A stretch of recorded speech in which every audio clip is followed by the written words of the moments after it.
Olha, hoje, Roberto, a grafite já deveria estar com preço mais elevado. Hoje tem um excesso de capacidade produtiva no mercado. Uhum. Vários projetos entraram mais ou menos no mesmo tempo. Então, hoje, o preço da grafita está abaixo do que deveria estar, de acordo com as previsões dos especialistas, né? Essa Uhum. situação deve se manter, eu acredito que até 2027, no mais tardar, e a partir disso o preço deve começar a subir de maneira mais acelerada, né, em função de uma curva de demanda superior à curva de oferta, sabe? Uhum. Uhum. Mas hoje o preço da grafita deveria estar um pouco mais alto, mas não está, sabe? É. Quando você fala da grafita, você está dizendo do tipo flake ou varia? O tipo flake, ele é mais utilizado, Roberto, nas aplicações convencionais aí, né? Principalmente a parte de refratários, eletrodo, metalurgia. Ele é mais utilizado quando você tem os flakes maiores, né? Ele é mais utilizado nos setores convencionais, né? Uhum. Quando você olha para a grafita como base do anodo, né? Aí Uhum. você tem a grafita sintética, que aí é diferente, né? A tendência dela é que diminua pelo custo, né? E a grafita natural, aí ela tem que ser mais fina. Então, não tem muita necessidade de ser flakes, ela pode ser mais fina, você vai ter que tornar ela esférica, né? É aquele procedimento que os chineses fazem com muita competência lá, naquela sequência de moinhos, de martelo, né? Para tornar ela esférica e depois você tornar ela é, como base para a fabricação dos anodos das baterias, né? Então, Uhum. quando a gente olhar o futuro, né? O futuro vai ser uma grafita mais fina, que vai, na verdade, ter uma demanda maior, mais pura, né? Teor Uhum. de grafita mais elevado, mas mais fina, né? E esférica, né? Uhum. Obrigado, Reinaldo, aí pela aula. Nada. Luci, vamos dar 5 minutinhos aí, a gente começa, tá? Até 8h10. O pessoal Uhum. demora, sempre entra atrasado mesmo. Bom dia. Bom dia, senhor. Bom dia, Oi, Bom Fernando. Fernando. dia, Bom bom dia, dia. bom dia, gente. Bom dia, Xavier. Bom dia, Eve, turma. bom dia. Fernando, Luci, você conhece o Oi, Reinaldo Xavier. Noronha? não, que eu me lembro Reinaldo, agora, não. Fernando Lins. Fernando Reinaldo é. Reinaldo é da onde? Bom dia, Fernando. Bom Bom dia. dia. Bom dia, tudo bem? Bom dia. Reinaldo trabalha onde? Ô, Fernando, eu trabalho com minerais industriais já tem bastante tempo, já Ah, tá. fundei algumas empresas. No momento agora, ligado nessa parte da transição energética, eu sou sócio de uma empresa que está sendo implantada na Bahia para a produção de grafita, né? O nome dela é É Graficoa. Graficou. Ah, você é sócio dela. Ah, excelente. Na verdade, eu e mais dois sócios, né, nós fundamos a empresa em 2012, né? E levamos a empresa até 23. Aí, 23, nós fizemos uma sociedade com a Appian Capital, da Inglaterra, né? Sei, sei, sei. Aí eles entraram no projeto e, na verdade, estão nos ajudando, né, no que é implantar. Já tem uma mina e uma planta de processamento implantada e estão indo para a segunda agora. Essa menina que começou agora, 2 meses atrás, não é isso? 3 meses. Exatamente. Começou no começo do ano. O comissionamento começou em outubro, novembro do ano passado, né? E Aham. funcionamento mesmo começou no primeiro trimestre desse ano, né? Ah, funcionando bem. Tá bom. Vai chegar a 5 mil toneladas, é isso? Eu vi a ação Pois por é, aí. Nominal. nessa primeira fase agora, a gente deve ficar entre 5 e 6 mil toneladas por ano. A gente tem plano de fazer um revamp lá para poder aumentar a capacidade de produção, mas nós Uhum. vamos fazer uma outra unidade numa outra área que nós temos, uma outra mina que nós temos, né? Essa outra unidade deve ser um pouco maior. A gente está estudando o tamanho dela, mas não deve ser menor do que umas 30 mil toneladas por ano. Aí foco maior vai ser em bateria mesmo, né? Beleza. Então, Essa parabéns grafita que nós aí e estamos. sucesso, viu, irmão? Ah, obrigado, Sucesso. viu, Fernando? É raro a Obrigado, gente estar aqui com um empreendedor, né? obrigado. Bom dia, Soriano aqui falando. Bom dia a Bom todos. dia, Soriano. Fernando, bem-vindo. Bom dia, senhor. E nós vamos dar uns poucos minutinhos a mais aí, né? 8h10 a gente começa, viu? A Luci já está preparada aí. Perfeito. Bom dia, Guilherme, do Sindipeças, Abpeças. Guilherme, bom dia. Olá, Guilherme, bom dia. Bom dia, Guilherme.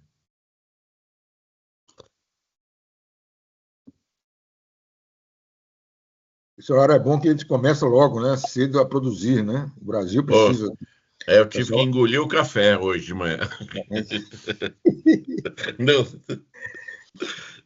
Gente, nos bastidores, essa reunião está sendo transmitida para o universo. Tamanho interesse, viu? Ótimo. Olha, responsabilidade, Luci. Você vai brilhar aí. Ó, cuidado, Luci, que cada lugar que você apontar vai ter alguém já querendo comprar a mina, viu?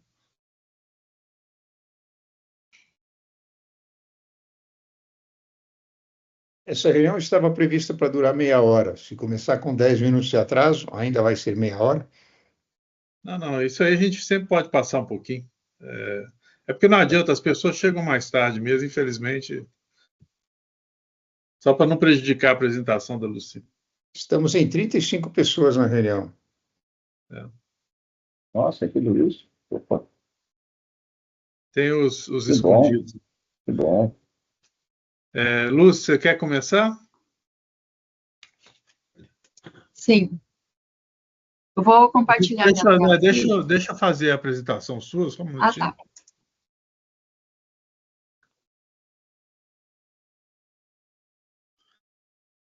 Tá. Pessoal, é uma satisfação nós temos aí a Luci Chemali, né?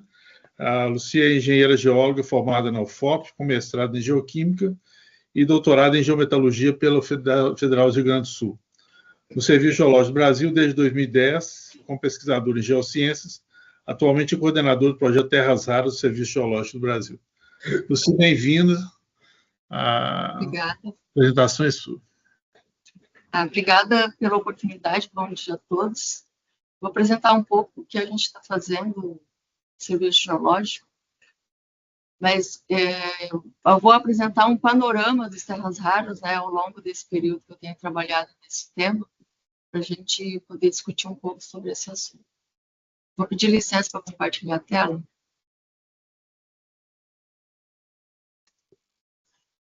Eu aproveitaria, gente, pediria aos participantes, aqueles que ainda não se inscreveram na nossa listagem, deixe o e-mail e o telefone de vocês, tá? Por favor. Vocês estão enxergando a minha tela? No modo de apresentação? Não está no modo maximizado. Não?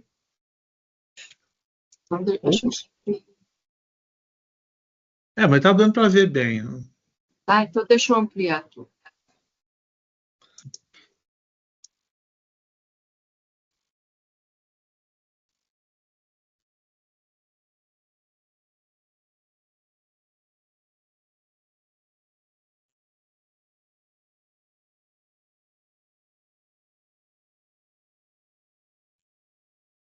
Tá bom para enxergar a tela? Tá ok, Luci? Tá bom. Então, a minha apresentação eu dividi da seguinte forma.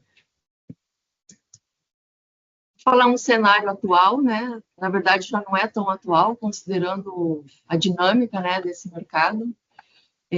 O contexto geológico do Brasil, os depósitos que a gente conhece no país, né? A recuperação das terras raras a partir do rejeito. O Bertão me convidou para falar um pouco sobre este tema, né, de recuperação de rejeito. Eu vou falar algumas iniciativas que estivemos no Brasil em relação ao aproveitamento dos terras raras do país, os desafios e os comentários.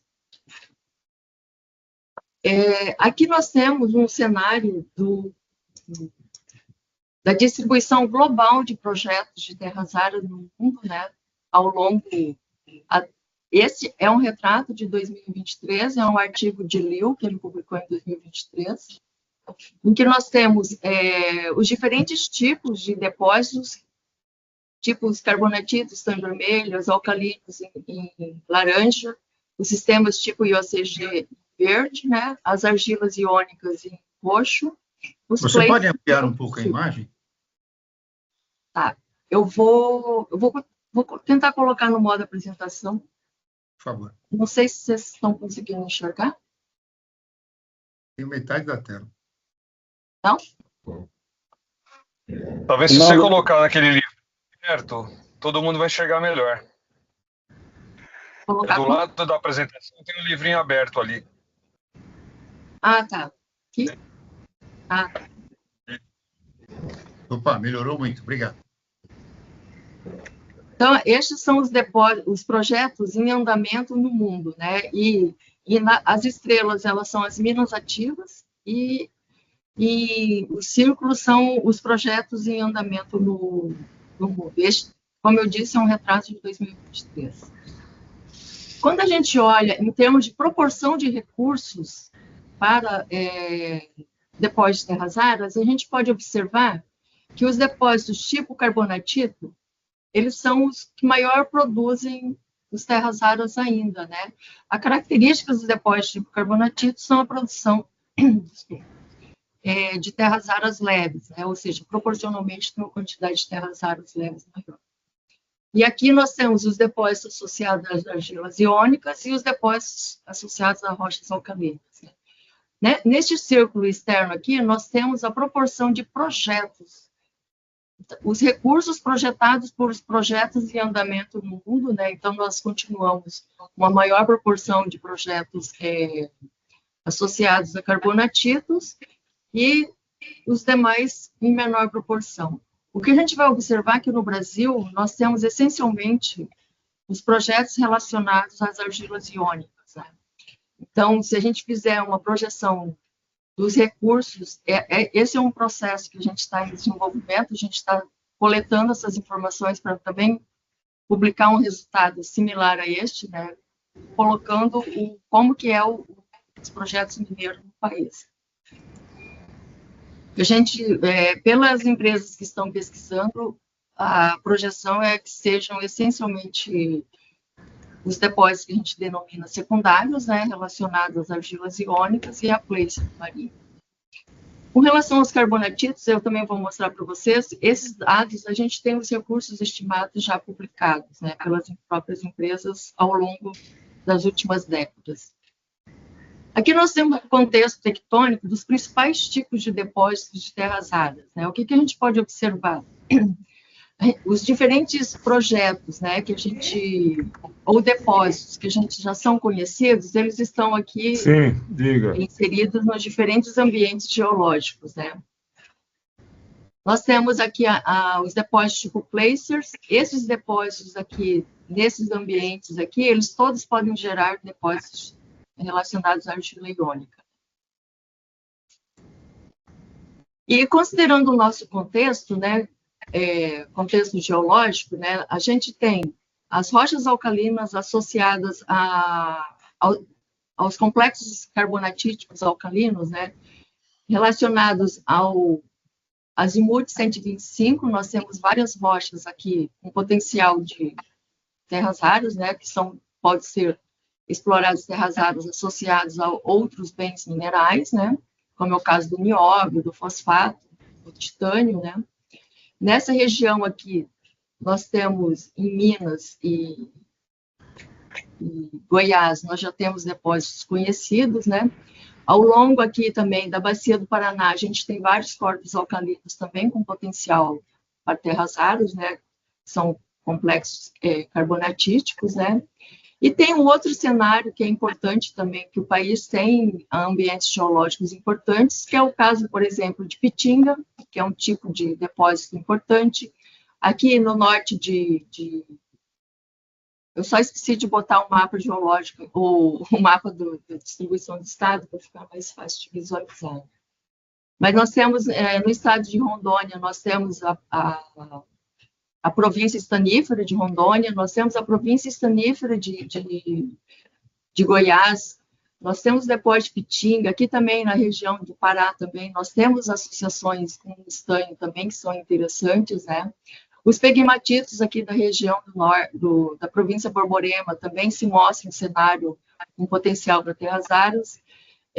No complexo Jequié aqui está se mostrando uma nova província mineral, não só relacionada a terras raras, como tem também associação com nióbio, tântalo, escândio, urânio e outros, né, elementos, né. Então, são vários ambientes geológicos no país que a gente tem condições, a gente tem associações, são contextos geológicos com características de geração de depósitos de terras áridas, principalmente considerando a questão de estarmos num país tropical, né? Então, considerando essa figura em que mostra nessa classificação de Köppen-Geiger aqui, nós temos o país como um ambiente propício para a geração de um perfil regolítico, né, um perfil de solo estratificado em que a gente consiga gerar depósitos de terras áridas sobre esses objetos geológicos, em que, observando a rocha em si, ele não teria um teor tão atrativo, mas quando se transforma pelo processo de alteração num perfil regolítico, a gente tem um potencial bastante importante para a geração de depósitos de terras áridas, né? E para gerar esses depósitos de terras áridas, né, aqui tem um exemplo de um perfil regolítico, né, modelo, né, em que nós temos um processo de alteração da rocha, em que há uma zona de lixiviação dos terras áridas. À medida que ele vai lixiviando os elementos, os minerais de terras áridas eles vão sendo alterados, eles liberam as terras áridas para dentro do perfil regolítico, e ele passa por um processo de lixiviação e ele é acumulado nessa zona aqui, que fica acima do SAP Rock e no horizonte C. Eu peço desculpa que eu acho que nem todo mundo é geólogo aqui, né? E caso vocês tenham alguma dúvida, vocês podem me perguntar, tá? É porque eu estou falando. Mas podem perguntar, desculpa. Então, nós temos um processo de alteração da rocha em que os elementos terras áridas, eles são... Os minerais que contêm os terras áridas, eles são lixiviados, eles acabam sendo liberados dos minerais e acabam sendo movimentados e transportados para essa zona de acumulação. Por que é importante esse tipo de depósito, né? Porque lá nós temos argilas, e as argilas, ela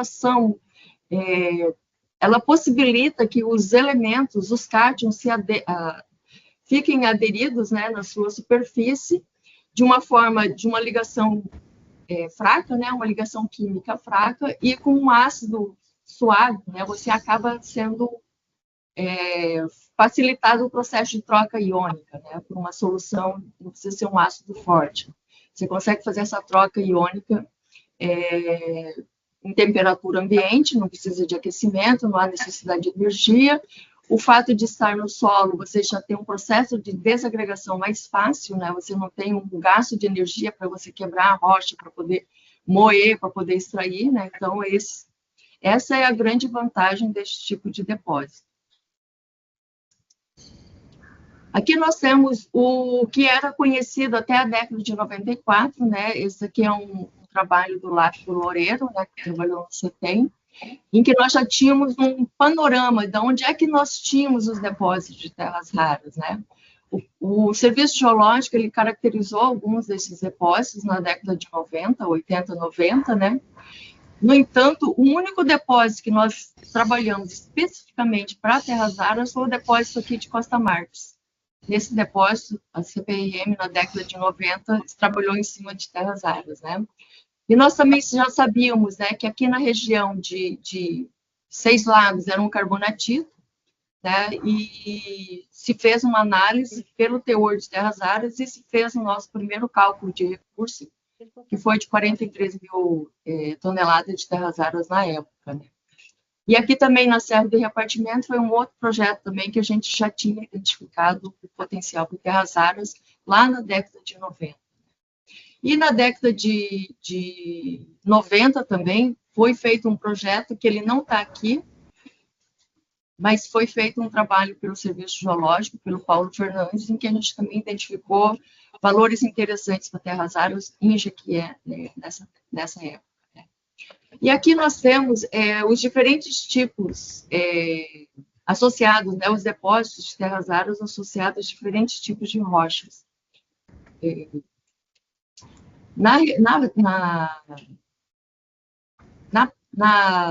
Nos placers marinhos, né, na nossa costa brasileira, né, já se conheceu os diferentes tipos de depósitos, já foi explorado comercialmente, né? Até 1990, né? A INB produzia concentrados de monazita na época, né?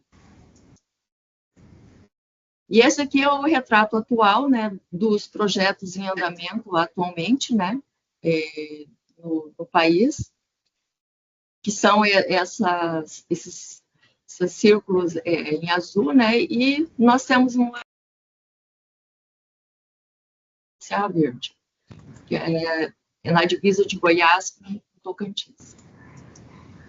E aqui, esses recursos ou reservas, né, eles já foram publicados junto com outros recursos minerais, né?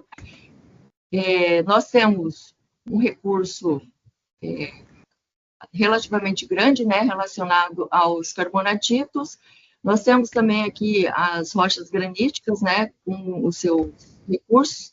Itinga, ele publicou como uma reserva de 2 milhões de toneladas de xenotimo, com 1% de ítrio, associado a uma paragênese não, aos diferentes tipos de minerais de minério, né? E nos placers marinhos também e nos aluviais a gente tem essas reservas estimadas, né? Então, ou seja, o que está publicado desde 2012, né, é a reserva de Araxá, que é de 22 milhões de toneladas, e esses outros recursos aqui, eles não foram publicados ou não foram ainda validados pela ANM. Aqui nós temos um cenário, né, dos direitos minerários do país. Você parou de compartilhar. Está em branco, está em branco. Para mim está aparecendo. Para mim continua aparecendo. Tá? Para mim também está aparecendo. Para mim estava aparecendo. Para mim agora também está caiu. tranquilo. Para mim tá também. ok também. Para mim caiu. Tá, só um Agora pouquinho, deixa eu alguém compartilhar de caiu. novo.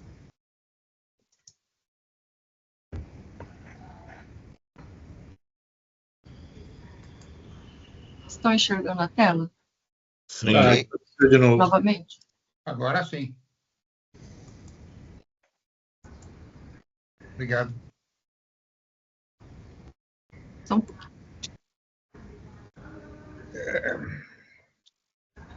Aqui é só uma densidade, né, de processos minerários, né, nas diferentes regiões do país. Aqui começando lá de 2009 até 2025, né, mostrando onde é que as áreas estavam sendo pesquisadas ao longo desses 15 anos, né, praticamente. Este gráfico aqui mostra a quantidade de áreas que foram requeridas em cada ano, e aqui são as áreas requeridas por estado, né? Como a gente pode ver, o estado com maior número de áreas requeridas é a Bahia, seguido de Goiânia, de Goiás e Minas, né? E a gente pode observar esse salto aqui de 2022 para 2024, né? Em que houve um salto do número de áreas requeridas. Eu acredito que mostrando não só a questão geopolítica, mas mostrando o Brasil como um player importante nesse mercado, considerando o nosso tipo de clima, zona climática, além do contexto geológico favorável, ou seja, nós temos diferentes ambientes geológicos favoráveis para a geração dos depósitos de tipo argila iônica. Aqui eu apresento as empresas que estão pesquisando e publicaram algum relatório ou publicaram algum report relacionado à pesquisa em terras raras, né, distribuídos ao longo do país, né. Tem algumas empresas que estão pesquisando em mais de uma área, eu só coloquei em uma área porque já ficou meio poluído, né, para não ficar mais poluído ainda. Agora eu vou entrar no contexto dos depósitos de terras raras, né, da recuperação.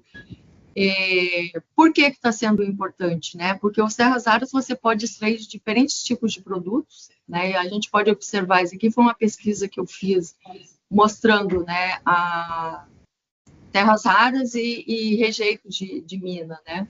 A gente observa que há um aumento significativo de artigos científicos sendo publicados na área. É lógico que os trabalhos feitos pela academia até chegar a um processo industrial há um longo caminho, mas isso indica que nós temos potencial também para a geração de terras raras, não só em contexto geológico existente, mas também como em projetos, em minas estabelecidas, né?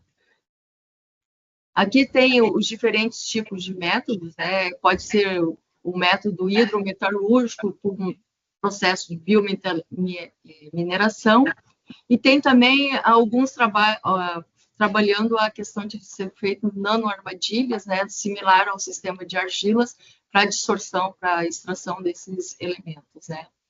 O que a gente observa aqui que é importante, né? São trabalhando drenagem ácida de mina, né, a questão dos rejeitos das minas de fosfato, rejeitos de carvão, né, e também a própria extração de argila vermelha, você pode conter teores interessantes para a extração de terras raras.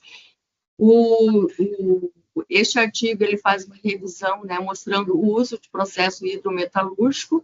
Esse outro artigo aqui ele mostra o processo de uso de biomineração em drenagem ácida de carvão, drenagem ácida de ouro, urânio, que são rejeitos em que é difícil você estabilizar essas drenagens, né? Você tem a empresa para estabilizar, para dispor esse rejeito no meio ambiente, ele tem custo, né? E se a gente consegue extrair agregar algum valor a esse rejeito, é um processo interessante, né? Aqui já tem algumas iniciativas, né, de empresas trabalhando nessa temática, né, mostrando que há um investimento, né, de empresas também na extração de terras raras a partir de rejeitos. Aqui são os exemplos brasileiros, né? A CBMM, ela produziu terras raras a partir do rejeito do nióbio, né? Em que chegou à produção de concentrados de terras raras e alguns óxidos também, né?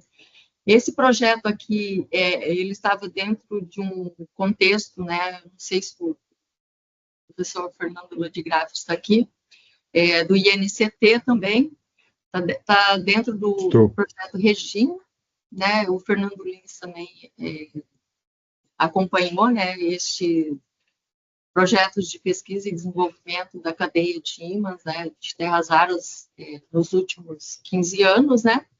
Então é uma associação, né, de empresa, institutos de pesquisa e universidades no desenvolvimento, buscando, né, a produção de ímãs, né?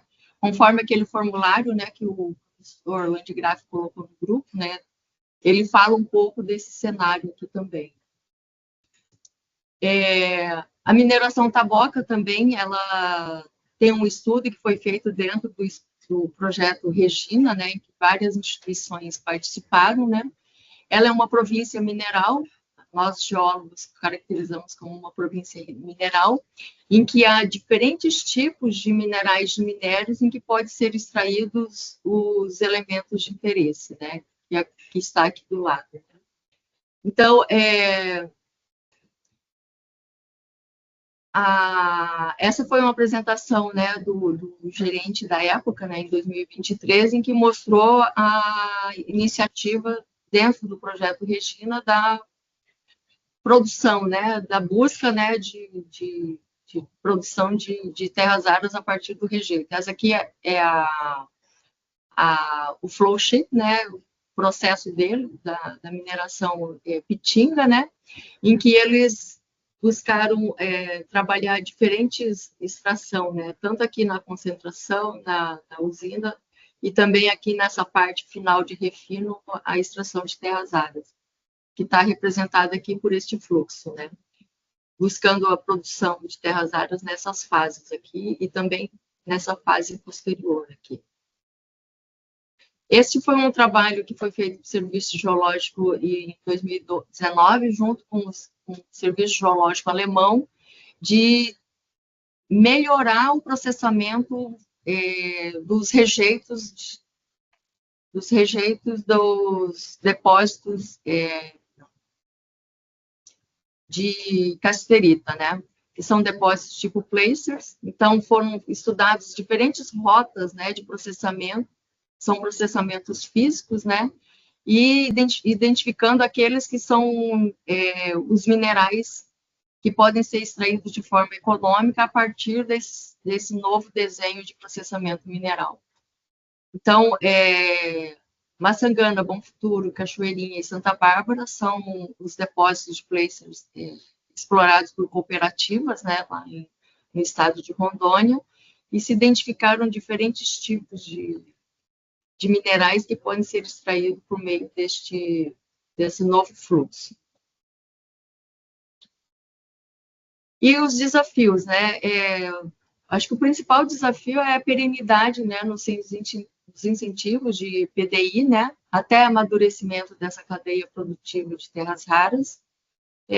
Aqui eu cito alguns exemplos, né, o INCT de terras raras, o projeto Regina, a criação do laboratório de fábrica de terras raras, o edital recente, né, do BNDES, do FINEP, para fomentar negócios que contemplem, né, a capacidade produtiva, né, de minerais estratégicos, né, e o INCT Matéria, que foi apresentado em na reunião, acho que 2 reuniões atrás, né, em que são iniciativas que precisam ser seguidas adiante, que eu acho que esse grupo é o que está sendo discutido nesse grupo aqui também, né. E como considerações finais, o Brasil ele tem se destacado, né, como um player importante em termos de recursos e reservas de terras raras, né, como a gente pode ver pelos projetos em andamento no país. Os depósitos, né, de outros bens minerais, né, eles já têm reserva e recurso estimado para terras raras, como é o caso de Catalão, como é o caso de outros depósitos, né, Araxá, Catalão, né. O país conta com algumas iniciativas de reaproveitamento de rejeito para extração de terras raras, né, e o estudo de processamento de recursos alternativos não convencionais, como os rejeitos de minas, resíduos industriais, a própria mineração urbana, né, tem sido impulsionados por vários trabalhos que a gente tem acompanhado, né, devido à questão do risco ambiental e o fato de você estar trabalhando com rejeitos e mineração urbana, né, você ganha com relação à questão dos impactos ambientais e também fortalece o modelo de economia circular, né. Os resíduos de mineração, eles podem ser os fluxos mais adequados, né, e rentáveis devido à quantidade de resíduos que existem hoje no mundo, né, e pelo teor médio de terras raras, né. Então, esse aqui foi um trabalho da Comissão Europeia, né, já lá em 2014, já identificando isso, né. Tem sido observado também uma ampliação, né, nos métodos de extração de terras raras, envolvendo questões de inovação, né. E outra fonte potencial de terras raras é a questão da mineração urbana, né, que já é implementado em diferentes partes do mundo, né, por meio de reciclagem de produtos eletrônicos, né. Ou seja, seria mais ecológico e com um impacto socioeconômico positivo também, né. Aqui entra ali outro fator, que é a questão social. Então, o que eu tinha para apresentar seria isso. Caso tenha alguma dúvida, eu estou à disposição. Lucia, muito obrigado. Ótima apresentação. O debate está aberto, gente. Quem tiver perguntas, vai colocando suas perguntas, né? Apertando aí, levantando a mão. E peço de novo àqueles que são novos na sala para deixar no chat seus contatos, né? Telefone e e-mail. Fernando? Bom, tudo bem. Eu fiquei prejudicado, alguma coisa houve, que eu fiquei com a tela branca metade da apresentação da Lucy. Parece que teve outro colega aconteceu isso, não sei, é um mistério que eu vou descobrir. A sua apresentação estará disponível depois, Lucy, espero, né? Para o grupo? Sim, eu posso compartilhar no grupo. Tá. Sim. Me chamou a atenção algumas... Fernando, só um minutinho, está sendo gravado, tá? Depois eu vou mandar o... Tá ótimo. Não, mas a apresentação mesmo em PDF é possível? Sim, sim. Tá bom, obrigado, sim. Chamou a atenção aí naquele um dos gráficos iniciais que hoje a produção de terras raras a partir de argila única, naquele círculo interno, é 5, 6% só, não é muito pouquinho da... Sim. E o Brasil, então, vem com esse potencial, né, mais recente de aproveitar as argilas únicas aqui, que foram descobertas aí, né, nos últimos anos. Uma pergunta sobre isso é o seguinte: você falou que a grande parte da nossa reserva, que aparece oficialmente, inclusive lá no SGS, né, 20 e tantos milhões de toneladas, ele vem ali de Araxá, de Catalão, ali, em um certo momento que deu um pulo ali. Agora, quando é que essas reservas, os recursos e reservas que estão sendo descobertas pelas empresas que estão em Minas Gerais, Goiás, Bahia, quando é que elas vão entrar no inventário oficial do Brasil? É a ANM que faz isso, né, Luci? Explica para a gente. Sim, sim. Então, a ANM ela tem que reconhecer como reserva, né? E qual é o processo dela? Qual é a metodologia que ela faz? Ela, cada 2 anos, 1 ano, 5? Como é que ela é? Não sei. Não sei porque antes, né, a gente tinha a publicação anual do sumário mineral, né? Que era feito pelo Romualdo na época, né? Daí depois, em 2018, por aí, houve uma quebra nessa publicação desse sumário. E a gente, infelizmente, a gente utiliza para um dado mais atual, que seria do USGS, não da ANM. Mas a primeira publicação que teve dessa reserva, eu andei olhando para trás, né? A primeira cálculo dessa reserva que eu pude acompanhar foi feito em 2012. Não, quando deu um pulo, né? Passou de 50 mil para 20 milhões, para 19 milhões. Isso. Me lembro que o Alto Arco Verde apresentou isso no Congresso. Não lembro. Outra pergunta. Todos nós sabemos que todas as instituições públicas passam por problemas de recursos. Você tem, não é uma exceção, a CPM, o Serviço Geológico do Brasil também não é uma exceção. Qual é o recurso que está destinado ao projeto de terras raras dentro da... O projeto que você é responsável, né, que você coordena? Em milhões por ano, ou como você quiser. Se não for segredo, claro, se não foi conveniente. Não. Não pode falar. Não, esses dados são públicos, né? Não tem como. A gente iniciou o projeto com um pouco menos de R$1 milhão, né? E devido a esses cortes, esses contingenciamentos, bloqueios, a gente ficou em torno de uns R$500 mil, né? E a gente também está com um contingenciamento que a gente está esperando para ver se libera ou não libera. Isso que é lamentável. Eu fui conselheiro do CPM, do Conselho Deliberativo. Eu tive um impacto há uns 4 anos quando me falaram que o orçamento para geofísica era de R$500 mil. Falei, como é que pode? Mas isso é um desafio que nós temos que ajudar o Serviço Geológico a ter recursos maiores e permanentes para poder avançar nisso. Nós temos outro problema sério, que é a questão de pessoal, né, Fernando? Pessoal, claro. O nosso coordenador, nosso conselheiro, você sabe, né? Estamos com um concurso aberto, né? Mas o nosso efetivo está ficando mais velho e também... Porque, veja bem, toda a nossa preocupação aqui com minerais estratégicos, geopolítica intensa, né?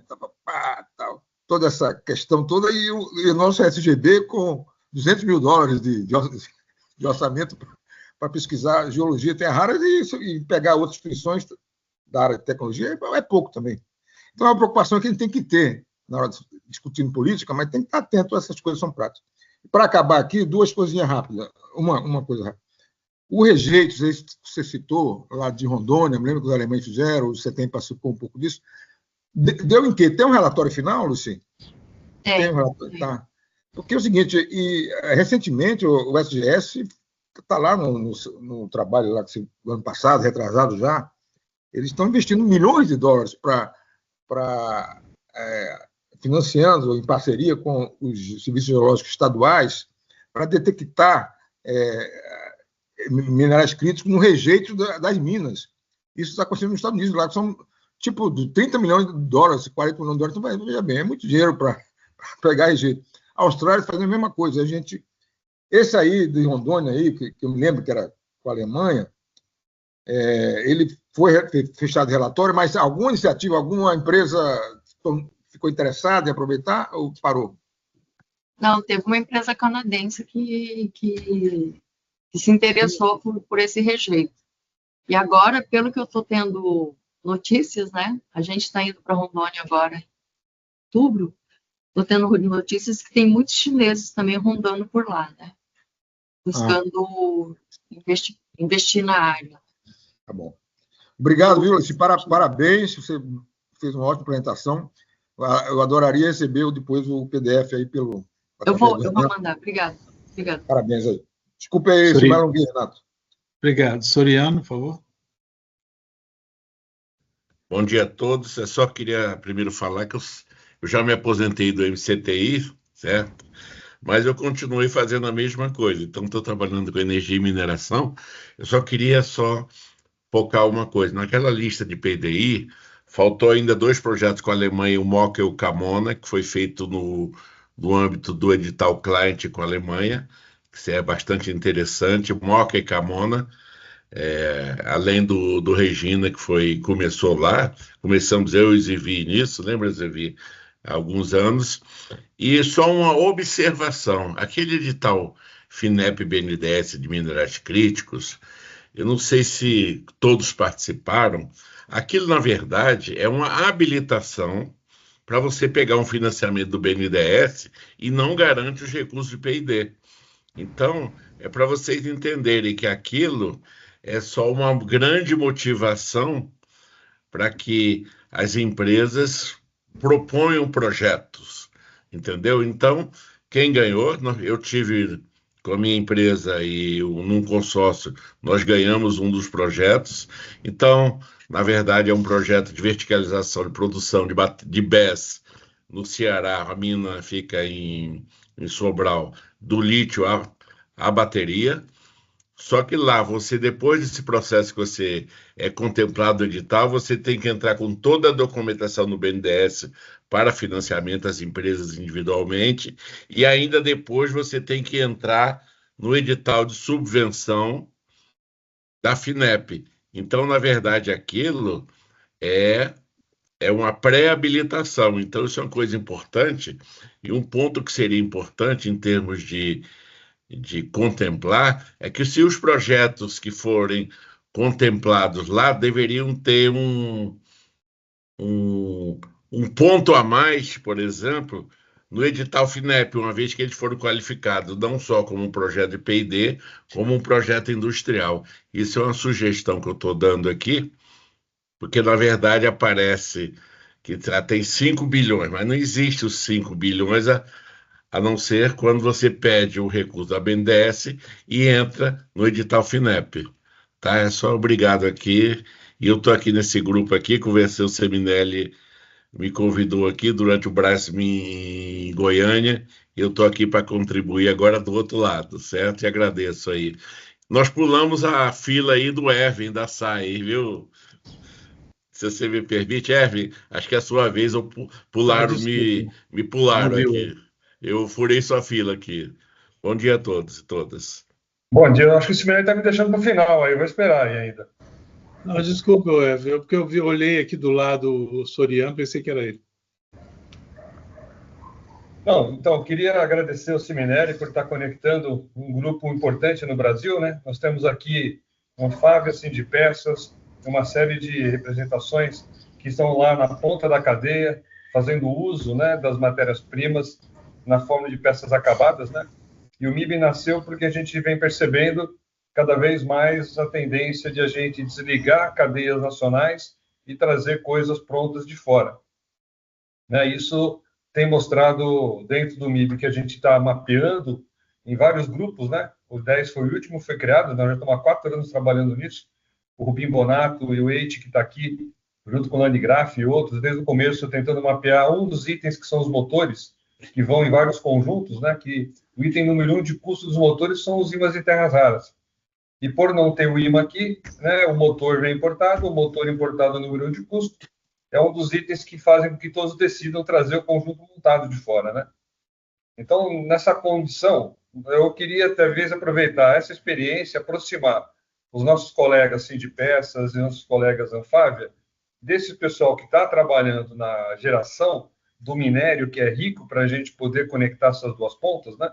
E tentar aproveitar o que tem de melhor de ferramentas na área de gestão de projetos, na área de verba para projetos, como foi o Rota 2030, agora com o Mover, né? Como é que a gente consegue agregar valor no desenvolvimento da cadeia, integrando esses minerais críticos dentro da cadeia produtiva, onde eu possa um dia voltar a pensar fazer motores elétricos, geradores, enfim, máquinas de ímã de terras raras que não dependem só do ímã, depende também de metais ultrapuros, depende de uma série de outros elementos que a gente tem condições de alguma forma, gerar essa cadeia se a gente trabalhar junto. Então, eu estou aqui nesse sentido, viu, Lucy, tentando aproximar e assim, essa falta de verba que você tem aí é um tema que a gente tinha muito nas universidades para pesquisas ligadas à área automotiva, na área, né, de mobilidade. Eu acho que a gente criou um sistema que hoje a gente financia inúmeros projetos dessas empresas junto com os institutos em função de encontrar gaps na cadeia que a gente consegue resolver trabalhando junto. Então, a ideia aqui com vocês é mapear essa cadeia desde o mineral, como você trouxe exemplos que, assim, o que para mim denota o Brasil deve ser muito mais rico de minerais do que a gente conhece, né? Porque a gente tem um registro que em 10 anos, né, a gente ficou o segundo maior aí do mundo, sem, né, ter um histórico como uma China que pesquisa isso há décadas, né, de uma forma muito mais intensa.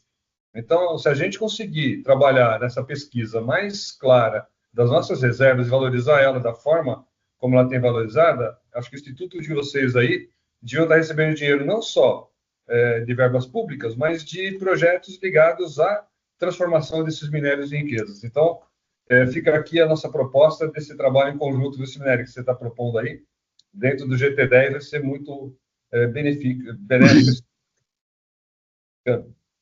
O nosso objetivo, Evan, é justamente esse, né? Colocar as pontas em contato, né? E por aí pode começar a ter desdobramentos, né, importantes. Próximo, a gente tem alguém mais na lista? Landgraf aí. Landgraf. Bom dia. Bom dia a todos. Lucy, adorei a sua apresentação, muito bonita. Fora o que ela tem de conteúdo, ela está muito bonita. Então, eu, assim como o meu xará Fernando Lins, quero uma cópia dessa apresentação.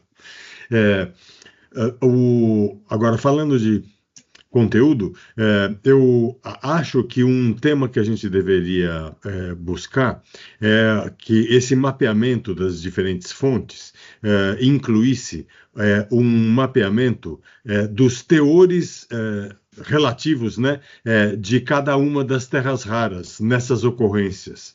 Porque dizer que tem uma ocorrência é uma informação parcial, né? Na medida em que hoje em dia está claro, para mim pelo menos, que a nossa oportunidade está ligado com a ocorrência de terras raras pesadas, né? São as magnéticas pesadas, é o que tem valor, é o que poderá transformar uma reserva em alguma produção de fato, né?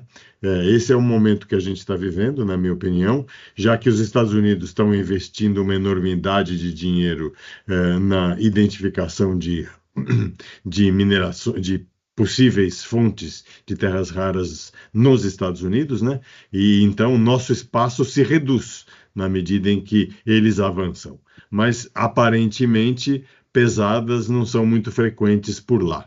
Então, eu acho que é uma informação que a gente precisa estar presente nesse mapa. Era isso. Eu posso... Uma das ações que eu tenho prevista para o projeto, né, seria também fazer a lixiviação, sabe, professor? Porque não adianta eu ter um teor alto de terras raras e eu não conseguir extrair essas terras raras, né? Então, a nossa ideia, pelo menos em termos de projeto do Serviço Geológico, dar um passo um pouquinho a mais, né? A gente vai caracterizar as ocorrências que a gente identificar e a gente também vai passar por um processo de lixiviação para ver o quanto que a gente consegue extrair em relação à rocha total, né? Porque para que também esses dados que a gente apresenta, pré-competitivos, né, para o setor mineral, ele seja mais efetivo, né? Que a empresa possa investir com melhor segurança em termos de pesquisa na área para terras áridas, não só isso. Eu poderia só compartilhar um slide aqui de uma outra apresentação que eu acho que seria importante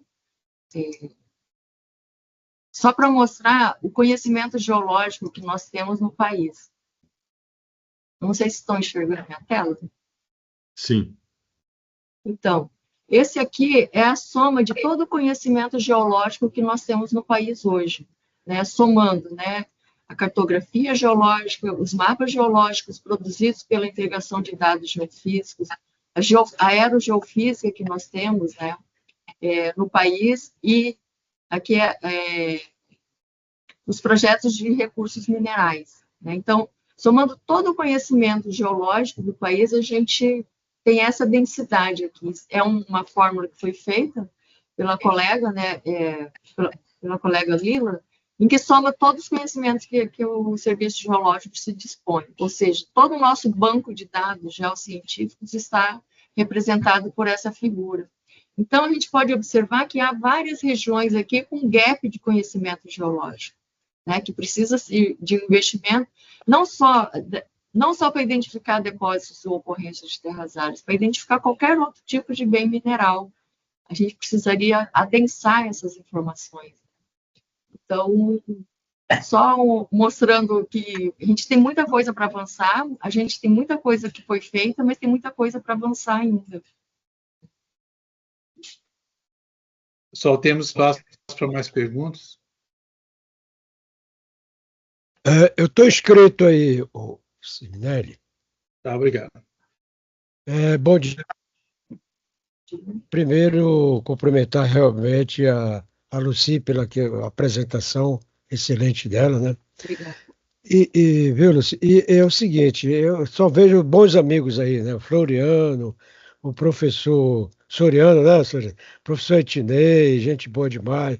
Toda essa turma aí. Alguns eu, infelizmente, não conheço. Fernando Lins, a gente já praticamente trabalhou junto, né?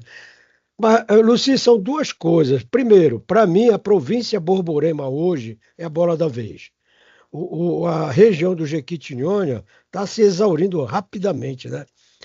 E nós temos lá na província Borborema o quê? A gente tem Ceará, Paraíba, Rio Grande do Norte, né? Uma parte ali de Pernambuco.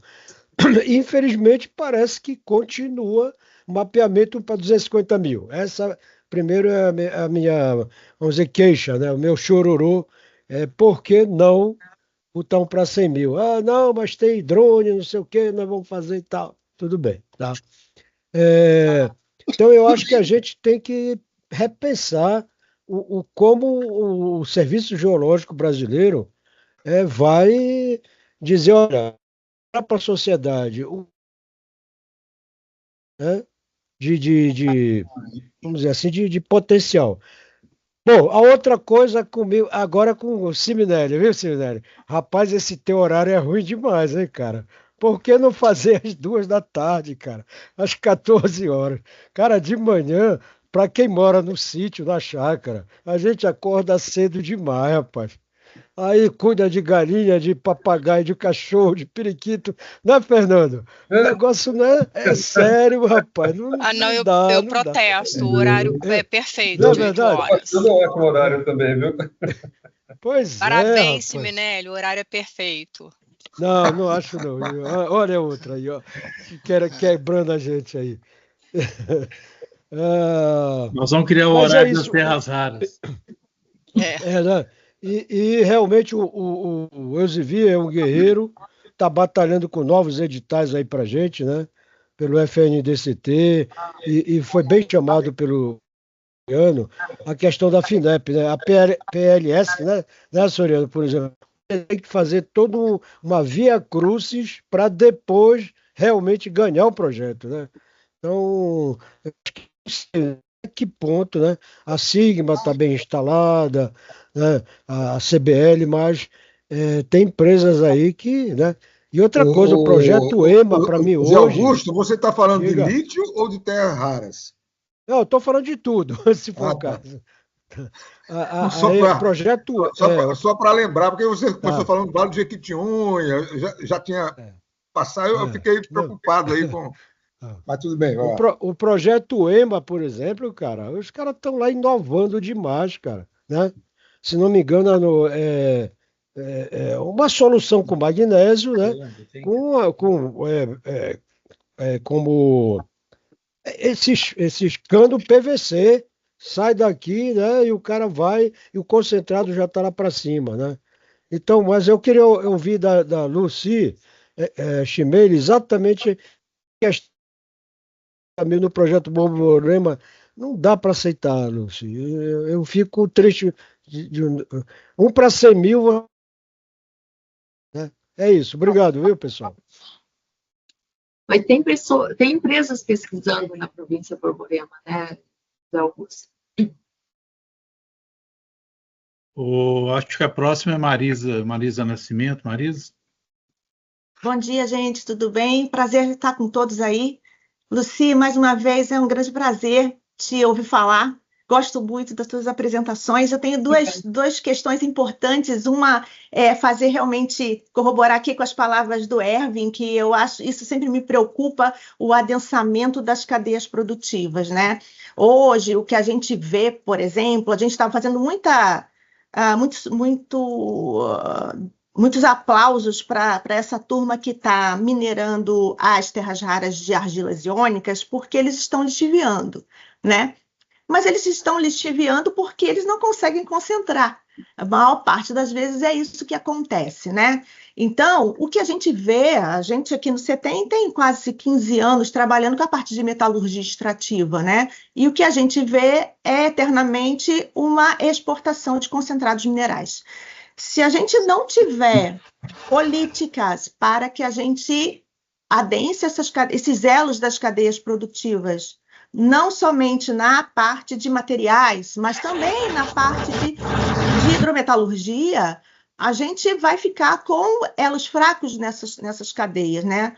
Hoje, por exemplo, os insumos que a gente utiliza para flotação, os insumos que a gente utiliza para extração por solvente, são 100% importados, né? A gente no passado, lá na década de 70, quando a Marinha tinha todo aquele trabalho lá, como é que era o nome do almirante lá? Esqueci agora, o Fernando Otton trouxe lá aquelas centrífugas na época do programa nuclear brasileiro, né? A gente tinha projetos da Marinha para produzir extratantes de separação aqui no Brasil, né? E a gente, até o início dos anos 2000, a gente tinha escritórios da Saitec aqui, da Ródia, da BASF. Hoje a gente não tem mais. A gente sempre precisa entrar em contato com eles para que a gente importe esses insumos. Para terem uma ideia, as últimas importações de extratantes do CETEM para pesquisa foram chinesas, né? A gente fez essas importações do maior produtor de terras raras. Então, se o maior produtor de terras raras não quiser que a gente importe extratantes, a gente não vai importar. Então, isso é uma observação que eu faço e é sempre uma preocupação. Uma outra questão, Lucy, que eu queria saber da SGB, se tem feito alguma coisa sobre isso, é que cada vez mais me chama a atenção que nós temos que fazer essa contabilidade dos depósitos de terras raras, levando em consideração os fluxos das fontes secundárias, principalmente das minerações urbanas, né?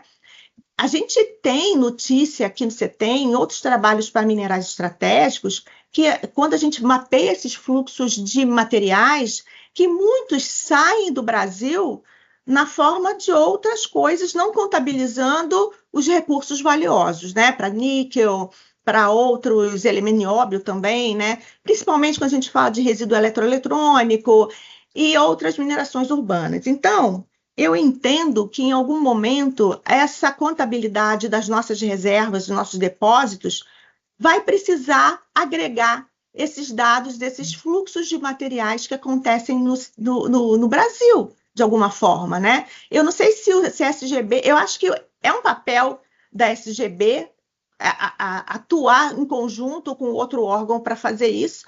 Eu vejo muito a mão do MIDIC nessas coisas, sabe, gente? Eu acho que o MIDIC está muito calado no desenvolvimento quando a gente está falando em várias partes de uma cadeia produtiva tão grande quanto essa.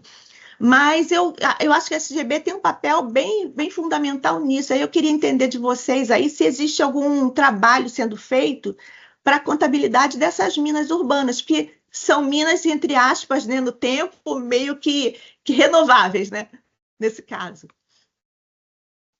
Não, a gente não tem, Marisa. O que nós temos agora, iniciamos o projeto ano passado, foi o projeto de economia circular, para estudo de rejeito de mineração, né? Não a parte de mineração urbana em si. Né? O próximo, professor Etney, por favor, professor. Bom dia a todos. Professora Lucinha, em especial, não assisti à apresentação, acabei de escrever solicitando uma cópia, né? Gostaria de dar os parabéns ao grupo que está organizando, né, esses grupos temáticos, realmente fantástico, né, desafiador e fantástico, né, e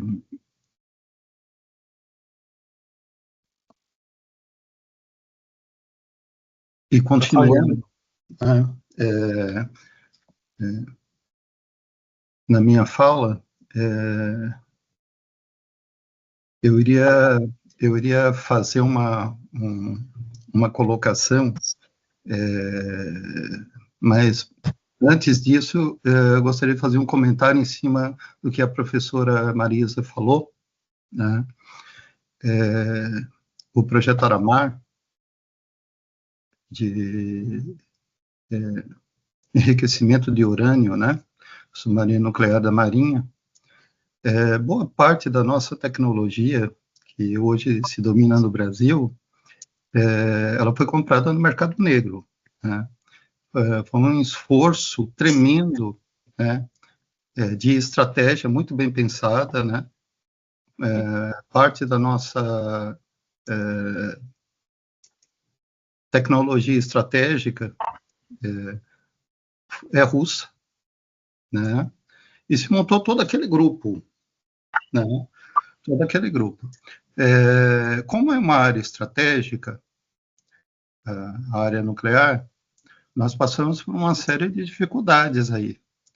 Mas nós, como brasileiros, se me permitem falar assim, é incrível a nossa criatividade, o quanto que a gente vai além quando a gente tem essa possibilidade, né? Primeiro, um investimento, e segundo, o acesso às informações. Nós estávamos muito atrasados, né? Os norte-americanos foram, os russos foram, e a gente estava para trás. E esse esforço do reator, ele foi muito bem planejado. Por que eu digo isso? Terras raras é material estratégico, tá?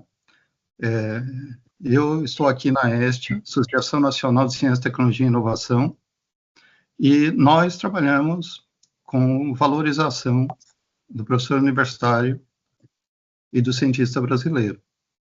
E, para isso, nós temos que pensar em estratégias, né? E recursos. Hoje, nós estamos pensando no recurso 32 milhões, né, para ano que vem, tá? Em recursos. É um esforço tremendo você, né, sem ser nas vias tradicionais, nós saímos disso também, né, nós optamos por não buscar indústrias e optamos por não usar dinheiro de impostos governamentais. Então, é um desafio, né? E nós acreditamos, tá? E aí eu gostaria de compartilhar com vocês que não vale a pena desenvolver nada dentro do que os 7 países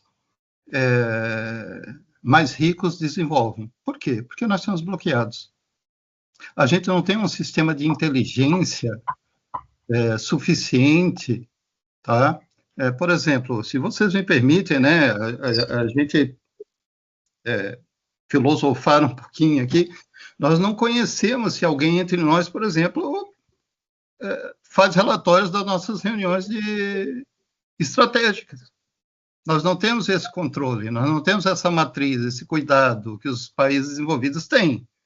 Tenho certeza que nas reuniões estratégicas dos 7 países mais ricos, só para citar eles, né, tem mais, o perfil de cada participante é estudado e monitorado.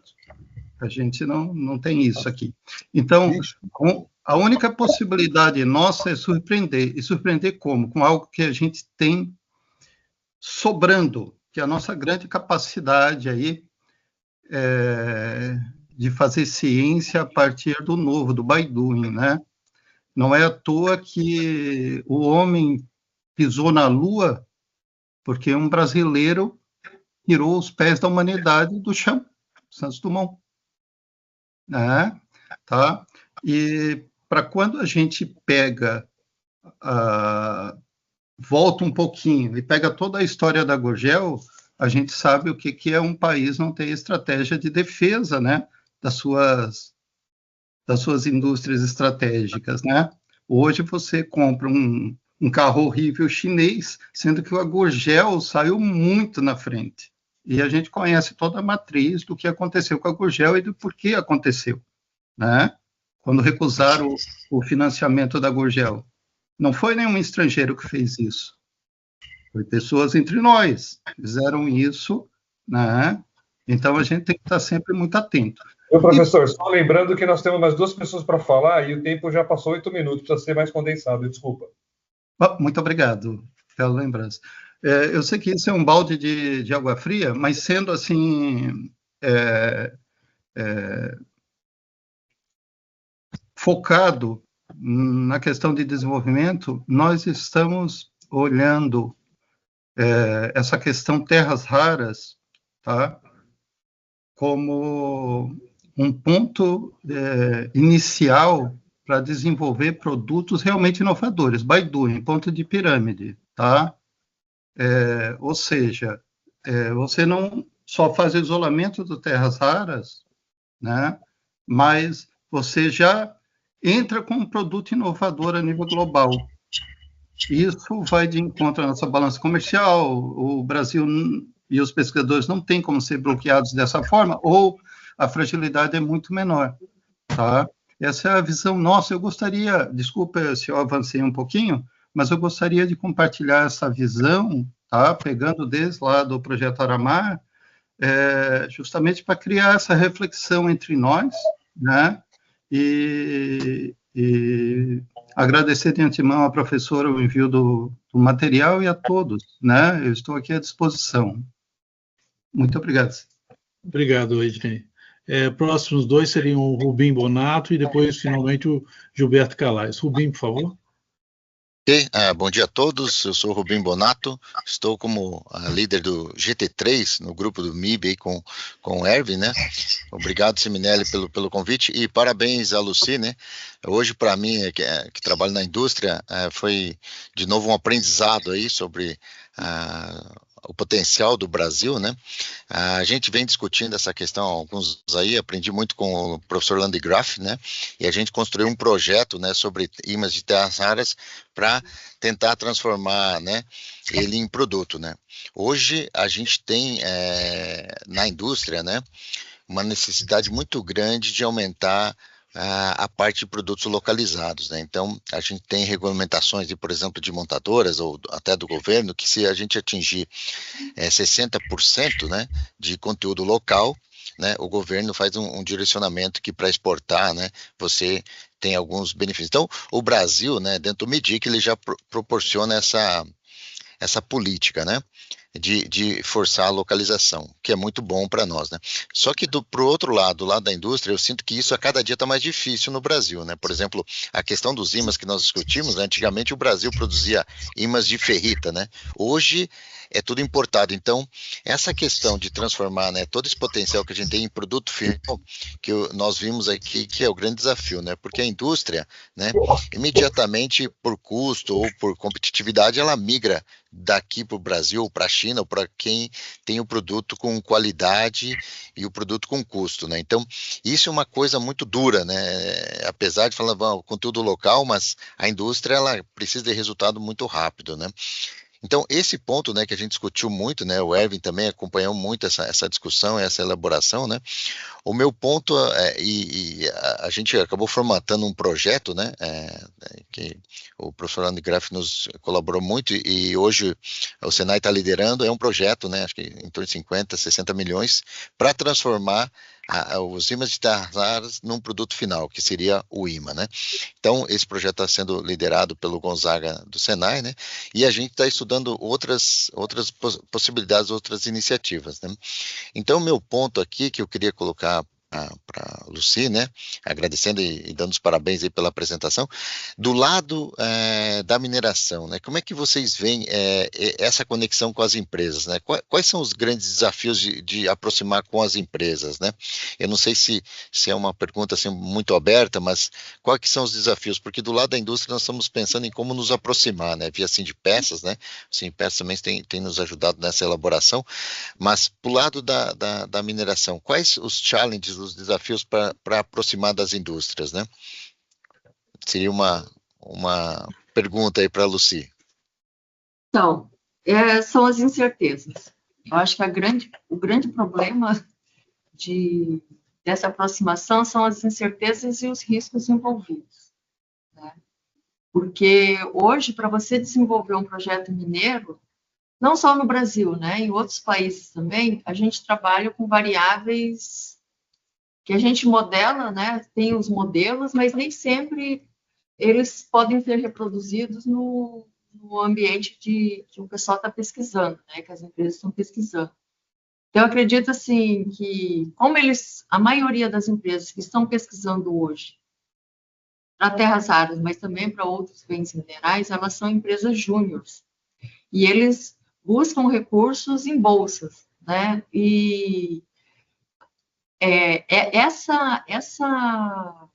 esse financiamento, né, envolve riscos, né? E dentro do risco tem uma outra questão que é o mercado, né? O mercado de terras raras ele é muito pequeno quando a gente compara com o minério de ferro, por exemplo. O mundo inteiro consome 390 mil toneladas por ano. Então, se você for olhar, não é um volume tão grande, né? Por mais que eles sejam elementos importantes para tecnologia ou para armamentos, para transição energética, né, ele tem essa característica de ser um setor de alto risco devido às incertezas. Como eu disse, a maioria das empresas trabalham com modelos geológicos, né, e cada ambiente geológico, por mais que seja estabelecido um modelo, né, tem as variáveis locais. Então, eu acredito que são duas coisas, né? É o risco e a incerteza envolvida durante o processo de pesquisa, e tem a questão também de mercado, né? A colocação do seu produto no mercado. Hoje, a fragilidade que eu acredito que o mundo inteiro tenha se entra algum projeto mineiro, né? Se eles conseguem avançar até a fase de mina, e eles fazem todo o cálculo, né, do seu payback, do seu ramp-up, do seu projeto, se a China baixar o preço, eles inviabilizam o projeto nosso. Então, tem esse risco também envolvido com relação a colocar o produto no mercado, né? Por mais que a gente consiga desenvolver toda a cadeia produtiva, tem riscos em cada fase desses processos, né? Para download, para downstream, né? Não só para o upstream, mas também para o downstream, devido a essa fragilidade mercadológica. Entendido. Não sei se respondi. Respondeu, entendi o lado de... Muito bom, obrigado e mais uma vez parabéns pela apresentação. Obrigado, Rubim. Gilberto Calais. Gilberto.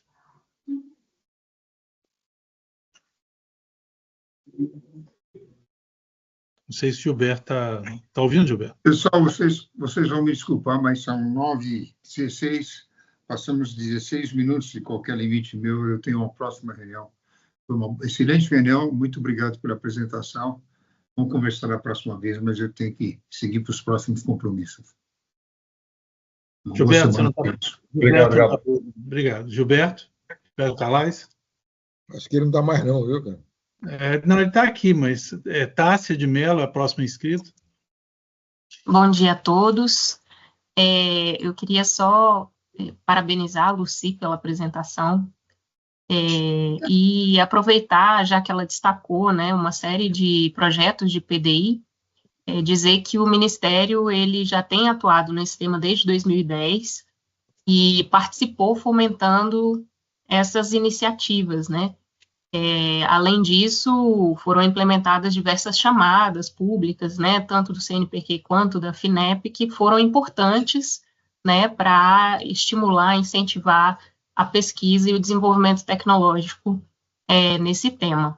E eu queria aproveitar só para divulgar que nós estamos construindo agora, junto com a FINEP, uma chamada, né, com recursos do FNDCT, uma chamada dentro do programa Mais Inovação, voltada para a transformação mineral, e estão sendo previstas 4 linhas temáticas envolvendo mais ou menos materiais para transição energética, descarbonização, mineração urbana, tecnologias sustentáveis para mineração e a descarbonização da transformação mineral. É uma chamada de subvenção econômica no valor de 200 milhões, onde vai ser obrigatória a parceria com os ICTs, né, e em fluxo contínuo também, que é bastante importante. E eu queria aproveitar essa oportunidade só para divulgar que a gente está planejando mais esse investimento, e eu acredito que vai ser um investimento bastante importante, principalmente nesse momento, né, em que a gente tem todo esse contexto geopolítico e essa necessidade da gente avançar na agregação de valor das cadeias produtivas de minerais estratégicos no país, inclusive das terras raras. Obrigada. Obrigado, Tássia. Siminelli, acho que o meu áudio agora melhorou. Te achamos aí, né, Gilberto? Estava escutando. Tive um problema com o áudio na vez anterior, quando você me chamou. Mas, enfim, em primeiro lugar, eu gostaria de frisar aí, registrar os cumprimentos, os parabéns à Lucy, né, pela excelente apresentação. E tenho 3 pontos rápidos, bem ligeiros, de certa maneira, respondendo a questões colocadas anteriormente, né? A questão em que momento que a informação sobre reserva é apropriada no inventário oficial do país, esse momento é o momento da aprovação do relatório de pesquisa, aprovação do relatório final de pesquisa. Né? Ou em outras situações, quando há um aditamento, né, de uma ampliação de reserva já classificada como reserva. Né? Mas o primeiro momento é aquele em que um depósito, por exemplo, a Viridis e a Meteoric, né, que estão em pesquisa lá na região de Poços de Caldas, município de Caldas, etc. Né? Então, logo elas concluam a pesquisa, apresentam o seu relatório, uma vez analisado pelo DNPM e aprovado, essas informações, né, estarão, digamos assim, apropriadas ou contabilizadas no inventário oficial do país. Esse é o momento. Né? Então, acho que é importante esclarecer isso. Essa questão ficou em aberto durante os debates. Né? Outra questão associada a essa, o meu segundo ponto, e também bem ligeiro, é a questão de que o país detém 20% ou até mais das reservas mundiais. Nós temos que ter muito cuidado com isso, principalmente num momento como este, em que o conceito de recursos e reservas fica cada vez mais notório. Inclusive aqui no nosso país, no Brasil, que após 2015, com o surgimento da CBRR, aliás, conquista importantíssima, né, um marco importante, né, a partir de 2015, 2015, nós temos que, e nós, principalmente profissionais do setor, temos que nos aliar em torno dessa nova semântica, né? Dessa nova terminologia que está bem definida na CBRR, e eu lembraria que a classificação e a nomenclatura da CBRR foi adotada oficialmente na lei brasileira com o novo regulamento do Código de Mineração de 2018, né, que incorpora, né, a classificação de recursos e reservas na legislação oficial do país. Então, quer dizer, nós não temos dúvida nenhuma que o Brasil hoje tem um processo absolutamente claro em termos de classificação de recursos e reservas. O que é recurso, o que é reserva, está definido em lei, né, e de forma plenamente alinhada com a CBRR, e a CBRR, por sua vez, alinhada com o CRISCO internacional. Então, quer dizer, o Brasil hoje, nesse ponto, está na posição de estado da arte, né? Estamos na linha máxima do conhecimento, da sabedoria. Bom, então esse era um ponto. Mas então o que ocorre? A estatística do SGS, que obviamente é bastante relevante e é adotada mundialmente, né? Poucas pessoas se aperceberam que o SGS fez uma mudança digamos, de sua metodologia. Nos últimos anos, né, talvez 3 ou 4 anos atrás, ele formava reserve base. O que é reserve base? Reserve base é a soma de recursos e reservas, né? E a partir de uns 2 ou 3 anos para cá, ele passou a informar reservas. Então, isso muda transcendentalmente. Se você pegar a estatística relativa ao Brasil, a de antes e a de agora é praticamente a mesma, né? Alguns países, como Rússia e Vietnã, eu chamaria atenção para esses 2 casos, apresentavam reserve base bem superior ao que hoje apresenta como reserva, sinal de que a soma de recursos e reserva desses 2 países era bem maior do que o que é reserva, né? No caso brasileiro, até por razão dessa mudança de classificação, né, talvez por essa razão, possivelmente, poderíamos arguir ao SGS por que o Brasil permanece com a mesma informação que era reserve base, agora é como reserva, né? Então, nós temos, enfim, seria importante botar um olhar nessa questão, porque ao afirmar que o Brasil tem 20% das reservas mundiais, e nós estamos afirmando isso assim, né, aos borbotões, que todos, inclusive pronunciamentos oficiais, saem com essa informação, eu acho que nós estamos correndo um risco muito grande de estar caindo numa inconsistência, né? E eu lembraria, por último, em relação a esse ponto, que aqueles que se deram o trabalho de ler o apêndice, né, aquele relatório que publica as estatísticas do SGS, né, o World Mineral Commodities, né, lá no seu apêndice final, acho que o apêndice 3, se me falha a memória, tem toda uma resenha da classificação dos critérios metodológicos adotados pelo SGS na classificação de recursos e reservas. Então, ele define o que é reserve base e o que é reserve. Então, quer dizer, eu acho que é importante a gente botar esse olhar, digamos assim, mais analítico, mais cuidadoso sobre as informações, sobre as estatísticas do SGS, né? Então, esse é o segundo ponto. E o terceiro e último ponto, que foi assinalado agora há pouco por um outro colega, é aquela questão do edital BNDES-FINEP, né? De fato, né, o edital BNDES-FINEP disponibilizou 5 bilhões de reais, né, para projetos de transformação de minerais críticos, etc., mas ressalvou claramente no edital, está bem ressalvado que, né, os projetos que vierem a ser, digamos assim, aceitos ou pré-aprovados, eles estariam sujeitos a um rito de apresentação das propostas de projetos de financiamento, seja um FINAME, seja um FINEM, fundos alternativos do BNDES, né? Ou seja, um FINEP Adtem, seja um FINEP Fundo Perdido, enfim, cada operação de per si seria objeto de uma apresentação no formulário próprio, nos critérios próprios, etc., né? Quer dizer, o edital deixou claro que não significava que estariam pré-aprovados, estariam pré-homologados, digamos assim, ou pré-aceitos, inclusive o seguinte, quer dizer, o interessado apresenta um plano de negócios, né, né, demonstrando todos os investimentos que vai fazer, e o BNDES e a FINEP, analisando aquele plano de negócio, vão escolher ou propor, né, as linhas de financiamento que melhor se ajustam àquela demanda de recursos financeiros, né? Então, o BNDES e a FINEP propõem um cardápio de fontes de recursos, dentre as linhas FINEP e as linhas BNDES, o cardápio de fontes de recursos que vai ser apresentado ao interessado para ele aceitar ou não. Se aceitar, ele vai cuidar de ativar cada um daqui. Agora, claro, tendo passado por uma homologação inicial, né, uma pré-aprovação inicial, claro que o segundo rito vai ser muito mais simplificado. Eu só estou colocando isso a título de esclarecimento, porque pode parecer que o edital estivesse enganoso. Do meu ponto de vista, não. O edital estava muito claro ao apresentar a regra do jogo. E a regra foi colocada dessa forma. Eram esses 3 pontos que eu trago aí como esclarecimentos adicionais, e mais uma vez cumprimento aí a nossa querida Lucy pela excelente apresentação. Obrigado. Obrigado. Lucia, nós estamos já caminhando aí para terminar, não tem mais nenhum inscrito. Se você quiser eventualmente fazer alguma contribuição final, Erwin também, e aí nós fechamos a reunião.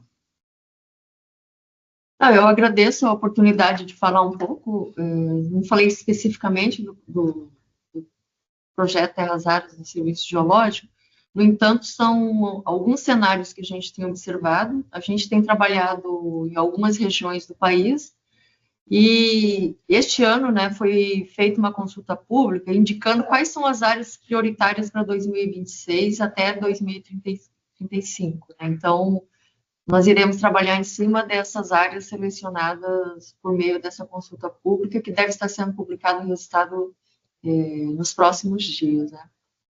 E informar que não é desculpa, né? Nós estamos realmente com um problema de pessoal, também com problemas de recurso orçamentário, mas estamos desenvolvendo os projetos de acordo com o que é possível fazer, né? Diante desse cenário, a gente também entende que é um contexto de governo federal, não é específico do Serviço Geológico, e a gente continua trabalhando. Recentemente foi solicitado que eu fizesse 2 emendas, solicitando, né, emendas parlamentares. Eu acredito que talvez seja um momento propício diante deste burburinho que está sendo causado, né, com relação às terras raras. E se a gente conseguir algum recurso, seria mais um aporte financeiro para que a gente possa desenvolver esses projetos. Então, a gente está trabalhando em várias frentes, né? Eu gostei do anúncio da Tássia, né? Provavelmente a gente vai elaborar um projeto para submeter também a este edital, que vai ser publicado, considerando que também nós somos uma instituição de ciência e tecnologia. Eu acho que a gente tem possibilidade de conseguir algum recurso também para podermos ter fôlego orçamentário, né, e executar as nossas metas institucionais também. Renato, desculpa aí, a minha pergunta viu, Lucy e Fernando, como é que é CETEM, a relação CETEM com o SBG hoje? Vocês têm algum acordo de cooperação, algum convênio? Como é que é? Nós acabamos de assinar um acordo de cooperação técnica, né? Eu penso que a gente vai trabalhar junto com o CETEM na parte de caracterização tecnológica, né, dos recursos minerais, não só para terras raras, como também para outros bens minerais que são considerados estratégicos, né, dentro dos nossos projetos temáticos. Legal, já obrigado. temos um acordo assinado. Muito bom. Lucia, agradeço. Erwin, você quer fazer o fechamento, por favor? Sim, talvez trazer um tema que já nasceu no MIB, né, e cresceu de uma forma interessante, com vários participantes aqui, que é o MagBras, né, que é um desses projetos que vem a conectar as pontas das cadeias. Eu não vi o comentário teu, Luci, ou talvez não reconheci, quando você mencionou sobre ele aí, mas é um tema para a gente muito importante, no sentido de aplicar metodologias, né, que é comum dentro da indústria automotiva, né, o Toyota Production System, que se espalhou por toda a cadeia automotiva e está entrando na área médica, está entrando onde alguém conhece ele e quer implementar. E eu queria, talvez, ver se a gente consegue, dentro do MIB, escolher algum projeto piloto que seja, talvez, ou de terras raras, para a gente aplicar a mesma metodologia. Aí vai de encontro que o nosso amigo Rubim Bonato, que está com a gente desde o começo, trouxe, né? Que é buscar onde que a gente pode chegar na qualidade e custo se a gente atuar nos gaps, e aí a gente consegue fazer projetos específicos para que aqueles elos de cadeia que faltam qualidade ou que faltam custos, a gente consiga pesquisar sobre eles. Então, fica aqui a oferta de ter alguém com vocês, com a gente, né, para a gente discutir exatamente essa cadeia aí da terras raras, né, aplicando a metodologia do Lean, que eu não sei se é comum para vocês ou não, né, mas, assim, tem um jeito diferente fazendo na área automotiva, que vem fazendo há tanto tempo, que já está num nível de detalhamento e otimização, que acho que vale a pena a gente fazer um exercício em conjunto aí, né. Então, eu agradeço muito, Luci.